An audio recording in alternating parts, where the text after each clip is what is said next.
So, in terms of artists, has there been an artist that you would say blew up primarily because of blogs?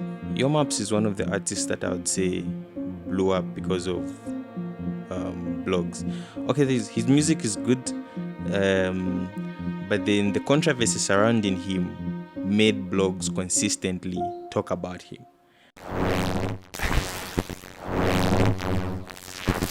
Mwaiseni, welcome to Headlines. Kuneko tuchita breakdown ama stories ale pangama headlines in Zambian entertainment industry. Content ya pone turanda mchiwe mbapa and target audience here ma Zambians na Lebanese abaku mukuba. On the episode today I have Mwaba Bungo, a blogger and artist manager, content creator. What else do you do? Nothing.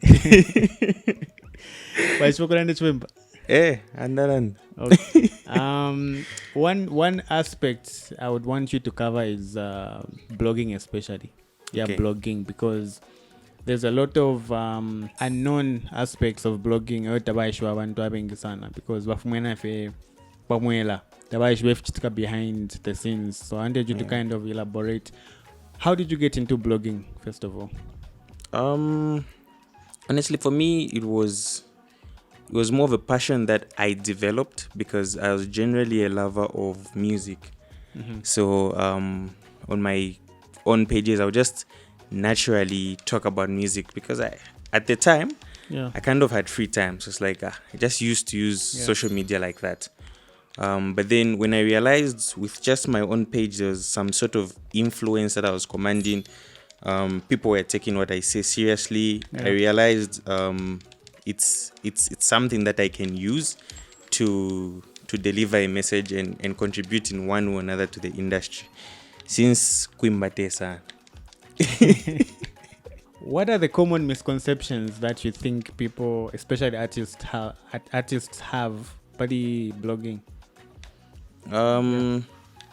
Okay, so I think the number one would be some artists have entitlement issues. They feel like because you are talented, you deserve a spot. So what does blogging consider if talent is not the biggest thing? One of the things that personally as a blogger I consider is the value that you have as an artist and how much of a fan base you're able to draw. The other thing I consider is how great is this news, not only to you as an artist, but to the audience at large. How beneficial is this news? Because there's certain things that some artists want to put out there, right? That as a blogger, I feel like, okay, this is not news that's beneficial to like the masses. I've seen things like maybe Makitu Aranda Fefe are simple, but bloggers everywhere are sharing. But Muntu Achtefe Amano Fe, but because Tai should be. So how do you determine what's valuable and what's not? Because formally are very important compared to what some other people are doing. Mark 2, if you give an example of an artist like Mark 2, right? This is a valuable artist. He's created value for himself over a period of time. So there's a good chance Mark 2 will just be walking around in the streets with his daughter, and then you share that and people will love that, right? And then there are artists who and he'll say something valuable, but we won't share because you can kind of see that because of who the artist is, no one will pay attention. So later that Gawachita share information and then they create a response, then it's not good content. But if the stuff you're sharing already ngafika attention because of the person you're sharing about, what is your input as a blogger to that story? Shouldn't you be able to generate interest or curiosity that makes people pay attention to things they would not normally pay attention to? Yeah, true. Okay, true. That's the other side of it. But then a lot of other factors come into play. There's certain things that if you transpose them to get people's attention, you might lose the whole essence of what the person was originally trying to say. It will be taken in a certain way. it really depends on the situation or what is being said. Some things could be transposed to get people's attention, and it will draw enough attention and numbers, and the communication will be effective. But sometimes you need to look at, okay, if I share this, what's this going to do in general? Okay, so blogging, I think a lot of people, why Ishbati, are the people that steal music, my poster, my MP3 version, yeah, music here, my streaming platforms. There's a lot of piracy in terms of associated to blogging, and the fact that downloads are ceasing to be the prominent thing. I've been given famous streaming platforms like Boomplay, Spotify, Apple Music, Deezer. That's where people are actually consuming music from. Yeah. First of all, because of the history of piracy and also the irrelevance of downloads, what exactly is the role or significance of blogging right now? What value do you guys bring to an artist? Apart from the artists themselves, one of the values that blogging still has is blogging is still a very credible source for news. Piracy and this thing of downloading on free sites used to work back then because it was the thing. Streaming wasn't really a thing. Streaming still offers a place for blogging in that we still get to promote things like playlists, which are very beneficial to the artists themselves. So it's still beneficial to the artists in that when we promote the playlists, the Bemba in me came out. Yeah. When we promote the playlists, this is where you see artist streams going up. Obviously, if artist streams go up, this turns into monetary value. I hope artists are making money from their streams. So there's still enough room for blogging. So on the news front, and then also just we still promote their music through promoting playlists on streaming platforms. So you're saying blogging is still relevant going forward? Very much relevant. If you take away blogging, some artists won't have careers. That's how much relevant. Can you justify that point? There are artists whose social media numbers are very low, but they have posts about them on blogging platforms that have high numbers, and that contributes to people actually going to their music. First of all, do you think artists are aware of the value or contribution that blogs add to their careers? Or do you think they feel their careers would have gone the same way with or without the blogs? Majority of the artists are not really aware of the value that blogging possesses. A lot of them just feel like they should be there. I'm doing this, I should be posted, you know.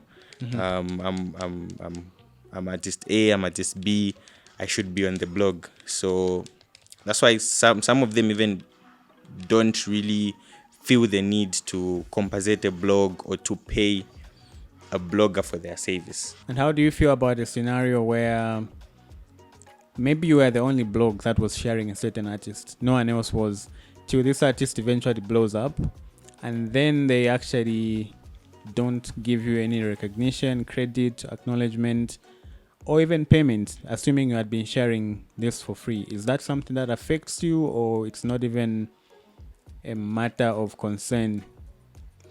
When I started, it was something that used to concern me. I used to feel like, okay, I can't even get an appreciation, I can't even get a thank you.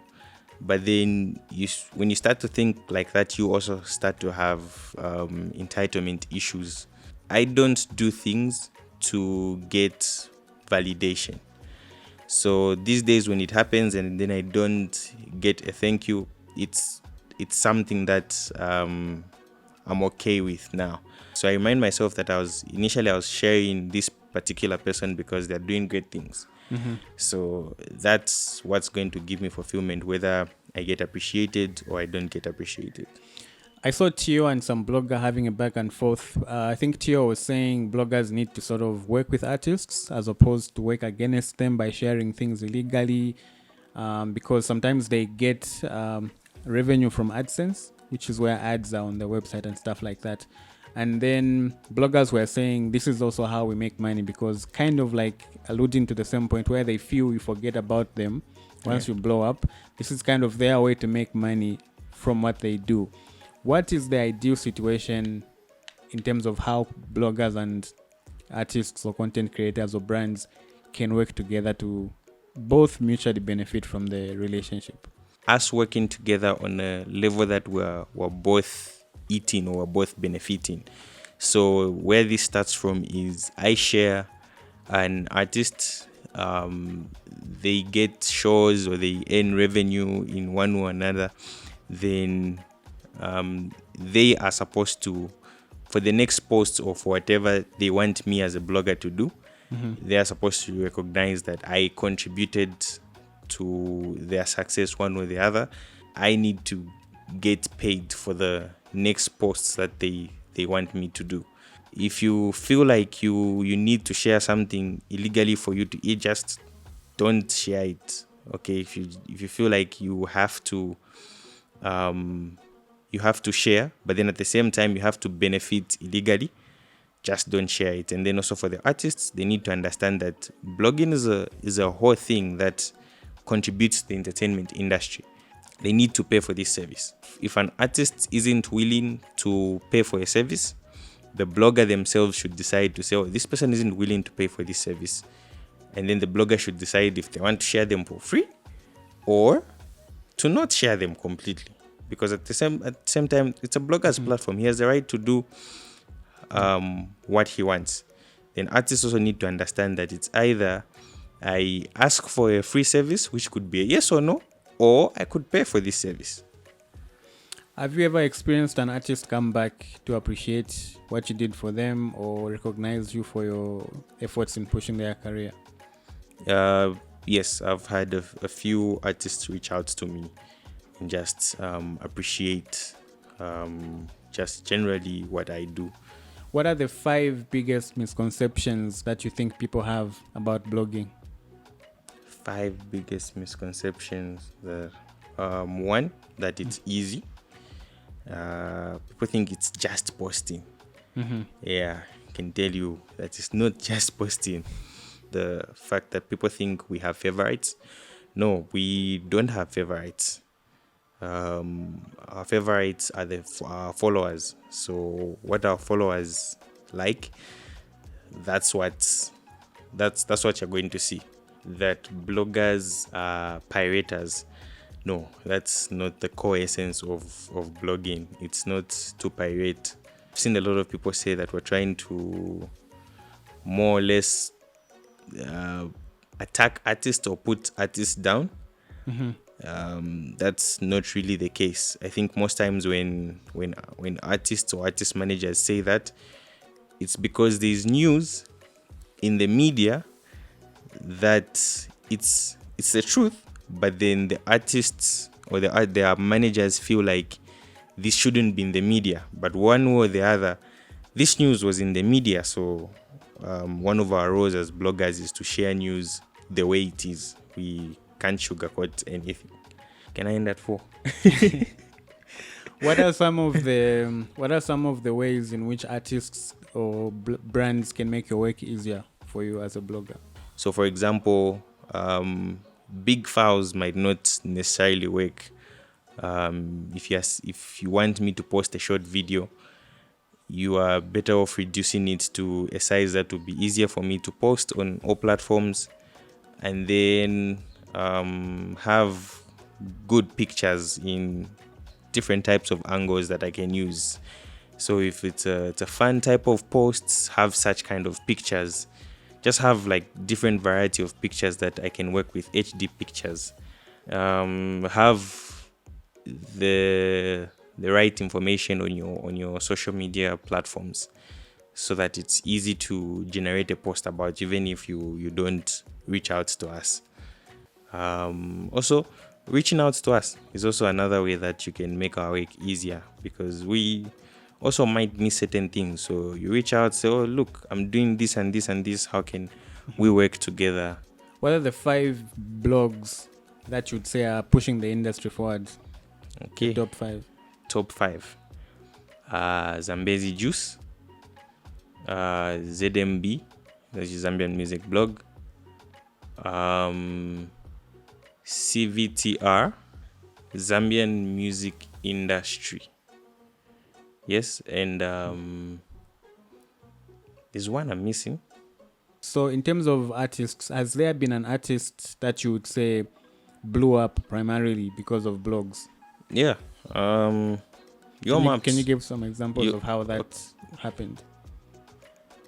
Your Maps is one of the artists that I would say blew up because of blogs. Okay, his music is good, but then the controversy surrounding him made blogs consistently talk about him. Mm-hmm. Yeah, that in turn even made other celebrities of his brand. Aqualaskin. Mm-hmm. Aqualaskin also, I would say he blew up based off blogs. His content, or the music that he blew up for, mm-hmm. wasn't necessarily going to thrive without bloggers talking about it. A number of artists, Sky Dollar, the whole Tulima Lebanese song blew up because bloggers kept on sharing the whole Tulima Lebanese narrative. So those are some of the artists that, again, there are a lot of artists who blew up based on what blogs were saying about them. What do you think is more influential right now, TikTokers or bloggers? Bloggers. Justify that how? TikTok trends will come and go. Mm-hmm. TikTok trends will always come and go. But an article that's written by a blogger will last a test of time. Information that's read is stored longer in people's heads than when they just watch videos, because that's why education is education. When you read something, it's in you get to understand it. So if I write something about an artist, some people might always remember that particular article and know that about the artist. A TikTok video will be based on vibes. So if at the time I feel like dancing and the song is about dancing, I'll dance to the song and eventually to die down. So I'd say bloggers are more influential. How do you navigate the aspect of fake news? There was an article where a famous figure, I think the parents were involved in some situation where one of them unfortunately was in the hospital. There was an initial story I saw, then I saw a follow-up story that kind of contradicted the first story. Okay. So it's almost like the first one was fake news or the second one was PR trying to clear things out before they confirm things. But the point is, if you only saw one story, you'd probably repost it or share it in a certain way. How do you make sure that you're not spreading misinformation as a blogger? So there are certain stories that you can't just ignore because you don't have the facts and you feel like you need to share them right there and then, right? For stories like that, what I do as a blogger is I'll let the people judge for themselves. So I'll mention that, first of all, this story is circulating online. Mm-hmm. And then this is where I got this information from. This is the source where I got this information from. And this is the story that's circulating. But bear in mind, this is unconfirmed reports. So I'll mention things like, okay, these are unconfirmed reports. Pretty much let the people just judge for themselves. But I will mention from an honest perspective to say, okay, this story is a story that I don't have facts on, or we don't have facts on, but this is what's circulating online. Do you ever have a situation where a story is potentially viral, but you say for some reason or another we shall not share this? And what are some of those reasons? Yes. There are a lot of stories that are potentially viral that we decide not to share. For example, if this story is going to affect people's morals, personally as a blogger, I'll just let it go. Also, if it's really emotionally sensitive, if it's an emotionally sensitive topic, it might go viral, but you look at the story and then you're like, what's the essence of me as a blogger sharing this? I'll give an example. When Dave died, Some bloggers were sharing pictures of his body after it was recovered from the accident. But then, what's that going to do for the viewers out there? There are certain stories also, if it morally doesn't align. An artist leaks a video that's graphic, a graphic video. There's really no matter how viral it goes, there's no point of sharing that. It doesn't align with my core values and the core values of the people I believe are the followers of the blogs that I run. How does it work? Where you share someone who's not popular, maybe you feel they're doing something great, but then maybe the posts underperform. Does that make you not post them further, or do you still deliberately post people that you know are not going to perform well because you feel they need the coverage? Personally, I'll still post people that are not performing well if they need the coverage. If you're doing something that's really, really amazing and I feel like you need the coverage, I'll still post, because I believe eventually people are going to catch on and say, oh, look, this person is doing something great. Some of the artists, Killer, before people realize he's doing amazing things, he's an artist that I've been sharing even before. Sampa, I remember back then when I used to post Sampa on the pages, some posts wouldn't really get good engagement, but I continued sharing her, and eventually people are going to catch on one way or the other, whether they catch on through the artist first or whatever channel. But if you're doing amazing things, I will most likely consider to post you. What do blogs charge for placement? The range, I'll give you a range. So roughly between 250 to like 1,000 or 1,000. Okay, roughly between 250 and 2,000 for a post. So that's one post on one platform or across platforms? So the 250 can even be on one platform, but for all platforms, I would say starting from like a 500 kwacha. That's the fair amount. So I'm speaking generally for most general blogs. Mm-hmm. That's how much you need to prepare. So an upcoming artist can barely find the 500 for a song, and then you're asking them 500 for a post. What are you trying to say? Or are you saying they're not your target audience? Or do you feel that's a reasonable amount to charge an upcoming artist? I feel it's a reasonable amount to charge an upcoming artist. That's why when you're doing this music thing, you need to plan for it. Yeah, so as an artist, you can create value for yourself that makes you earn a 500 kwacha that you can give to a blogger to create more value for yourself. So I honestly feel like a 500 kwacha is a fair amount even for upcoming artists. Okay. By the way, do you get more business from upcoming artists or established artists? Upcoming artists get more business from upcoming artists. Established artists sometimes, a number of times, don't want to pay. Big ups to the ones that understand the craft and are always willing to pay for it the way, because obviously even them, they want to get paid. But we get more business from upcoming artists because they're more hungry for the reach. They're more hungry to be on these platforms than established artists. How do people get to work with you, and where do they find you?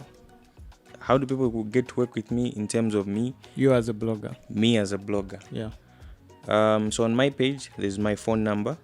I have an email as well, so they can reach out to me. So when you say your page, what's the page username or handle? Mwaba Bungo everywhere. Mwaba Bungo. How do you spell that? Bungo. Okay. Yeah. And how do people work with you now? So you can reach out to me through LinkedIn, Threads, Instagram, Facebook. So Facebook, there's both the page and my personal account. Mm-hmm. You're likely to get a quicker response through my page. There's Twitter. My email is also mwababungo@gmail.com. My phone number is there on all social media platforms, unless I'm wrong. Yeah, so they can pretty much reach out to me and I'll respond. I'm a very responsive person. At least I think you've shared some insights that maybe that were not so obvious to everyone, and I hope artists out there now understand how they can collaborate with a blog or a blogger. Yeah, I'd also just like to say I've finally made it in the industry.